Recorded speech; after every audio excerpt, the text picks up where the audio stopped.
moja rais alikuwa na matatizo pale. Si mnajua alikuta Kenya imefilisika. Si nilisema pale Kasarani wakasema mimi ni mjeuri. Nikasema tulikuta hata store panya ametoroka hakuna kitu ya kukula. Rais akapata madeni chungu nzima. Ameng'ang'ana mwaka moja mambo imeanza kurudi kwa laini. Alipoingia bolea ilikuwa 7,000. Sasa ni 2,000, mia ngapi? 500.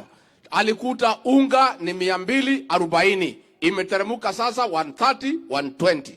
Wale akina mama wazee walikuwa wapati marupurupu yao mwaka moja. Sasa wanapata kabla ya tarehe 30. Akakuta Kenya imeingia ulevi. Ile sumu yote imeletwa hapa Kericho. Sasa hiyo maneno tumesimamisha. Imeenda sawa sawa ama haijaenda sawa sawa? Tuendelee tusiendelee? Tuendelee tusiendelee? Tusikubalie sumu ama tukubalie?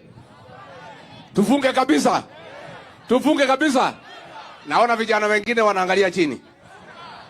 Vijana mbona mnaangalia chini? Sasa huyu rais amenieleza tukiwa na Profesa Kindiki. Akiwa rais wa Jamhuri ya Kenya, kitu hawezi kubali ni vijana wetu wale wako na nguvu ya kufanya kazi wapotee kwa pombe. Hata wamama walikuwa wanalalamika. Vijana wameoa juzi, wamekunywa pombe, wanalala chini ya kitanda, mama analala juu ya kitanda. Hapo iko boma kweli? Hapo iko boma? Si karibu tuangamie? Sasa mimi mnajua kazi yangu ile mlinipatia. Mkichagua huyu rais, mliona jina yangu hapo? Na picha. Mliona ama mkuona?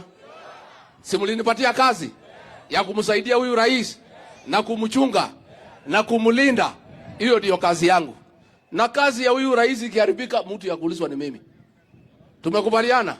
Nyinyi kazi yenu ni maombi, muache pombe, murudi kwa shamba, mbolea iko sawa sawa, mzalishe chakula, tumsaidie huyu rais. Muko tayari? Muko tayari? Mimi nimeshukuru sana sana sana na mimi nitarudi. Nilikuwa nimesema niko na maneno na nyinyi. Na mimi nataka nikuje tuongee mambo jioni mambo yetu. Mnataka ya jioni ama ya mchana? Mnataka ya jioni ama ya mchana? So nirudi nikiwa peke yangu. Unajua kuna mambo ingine hatutaki hata rais ajue. So unajua kuna mambo ya nyumbani. Ile rais unajua ni wa juu sana pale juu. Sasa huku chini iko mambo yetu. So mimi nitarudi hivi karibuni. Asanteni sana, Mungu awabariki.